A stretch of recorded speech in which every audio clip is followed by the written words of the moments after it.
Hi hello this is Shaila welcome back to vibrant. చూసే audience వెర్రోళ్ళని అనుకుంటున్నారో ఏమో కానీ, చేసేదంతా చేసేసి, వెయ్యాల్సిన వేషాలన్నీ వేసేసి, ఇప్పుడు వీళ్ళ పత్తేపారాలు బెడిసి కొట్టడంతో, అబ్బే! అలాంటిదేం లేదు. అది జనానికి అలా అర్థమయిందంతే. నేను శుద్ధపూసని అన్నట్టుగా చెప్తుంది యష్మి గౌడ. ఈమె నిఖిల్‌ని ఇష్టపడటం, అతనిపై ఫీలింగ్స్‌ని వ్యక్తపరచడం, అతను కూడా వద్దు అంటుంటే, ఈమెపై ఫీలింగ్స్‌ని చూపించడం, కావాలని రెచ్చగొట్టడం ఇవన్నీ అందరికీ కనిపించిన నిజాలే. కానీ ఇప్పుడు మాత్రం అబ్బే నాకు ఏ ఫీలింగ్ లేవు అంటూ మరో క్లిప్ వేసింది యష్మి. పృథ్వీ, విష్ణుప్రియలు క్లోజ్‌గా ఉండటం చూసి తట్టుకోలేకపోయిన యష్మి గౌడ పృథ్వీ దగ్గరికి వెళ్లి ఆమె వల్ల నీకు గేమ్‌పై ఫోకస్ పోతుంది. ఆమెపై నీకు ఏ ఫీలింగ్ లేకపోతే వెళ్లి చెప్పే అని ఉసుగొల్పింది. దాంతో పృథ్వీ విష్ణుని దూరంగా పెట్టాడు.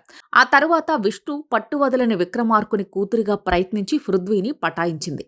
ఇప్పుడు వీళ్ళిద్దరూ హౌస్‌లో కోరికలే గుర్రాలైతే అనే ఏ సర్టిఫికేట్ ఎపిసోడ్‌ని దిగ్విజయంగా నడిపిస్తున్నారు. ఈ పత్యాపారాన్ని పక్కన పెడితే యష్మితో ఉంటే నీకు గేమ్పై ఫోకస్ పోతుందని పృథ్వీకి హితోపదేశం చేసిన యష్మి సోనియా అలా వెళ్ళిందో లేదో ఆమె ప్లేస్ని భర్తీ చేసేసింది.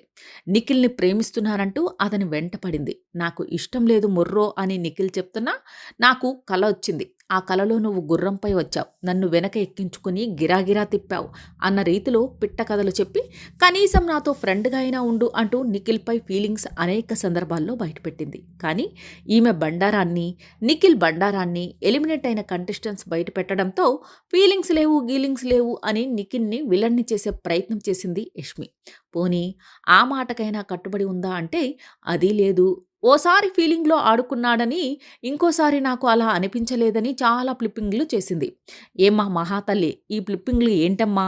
ఇంతకీ నీకు నిఖిల్‌పై ఫీలింగ్స్ ఉన్నాయా? లేవా? అని ఎలిమినేట్ అయిన తర్వాత యష్మిని అడిగితే మరో కొత్త యాంగిల్‌ని బయటకు తీసింది. నిఖిల్‌పై నాకు పెద్దగా ఫీలింగ్స్ ఏమీ లేవు. Just friendship. నేను అతని వెంట పడలేదు. నాకు వచ్చిన కల వల్ల అది జనానికి వేరే విధంగా వెళ్ళింది. అంతే తప్ప నిఖిల్‌పై నాకు ఎలాంటి ఫీలింగ్స్ లేవు. నిఖిల్‌పై నాకు ఉన్న ఒపీనియన్ ఏంటంటే అతను నాకు ఒక మంచి ఫ్రెండ్, క్లోజ్ ఫ్రెండ్. ఫీలింగ్స్ ఉన్నాయా? లేవా? అంటే మొదట్లో నాకు డ్రీమ్ వచ్చినప్పుడు ఉన్నాయి కానీ అతని యాక్షన్ చూసి ఆ ఫీలింగ్ పోయింది. నేను నా ఫీలింగ్స్ గురించి చెప్పినప్పుడు అతని అవి వేరే వాళ్ళతో చెప్పడం నాకు నచ్చలేదు. ఆ తర్వాత సడన్‌గా నాతో మాట్లాడటం తగ్గించేశాడు. నిఖిల్ నన్ను దూరం పెట్టలేదు. వద్దు అంటే నేనేం అతన్ని వెంటపడలేదు.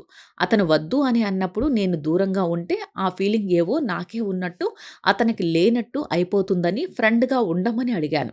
అతనికి ఏమైనా భయం ఉందేమో, జనంలోకి వేరే విధంగా వెళ్తుందని ఎందుకు అతను అలా బిహేవ్ చేశాడో తెలీదు.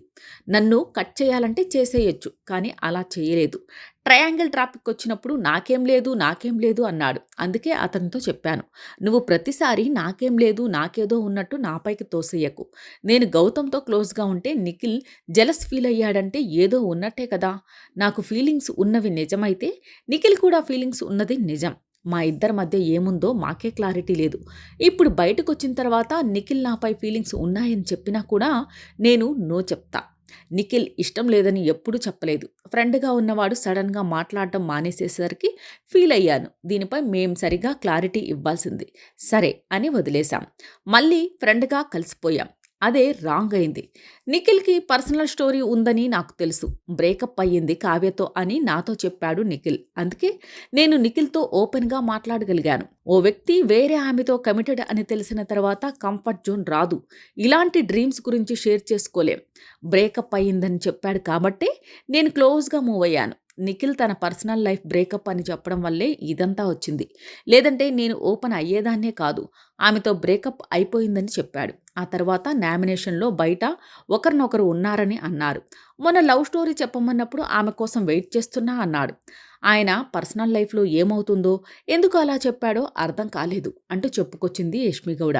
ఒకసారి ఫీలింగ్స్ ఉన్నాయని, ఒకసారి ఫీలింగ్స్ లేవని, ఇష్టపడ్డానని, ఇష్టపడలేదని ఎలిమినేట్ అయిన తర్వాత కూడా ఫ్లిప్‌లను ఆపడం లేదు సీజన్ 8 ఫ్లిప్పర్ యష్మి గౌడ. ఇలాంటి లేటెస్ట్ అప్డేట్ కోసం చూస్తూనే ఉండండి వైబ్రెంట్.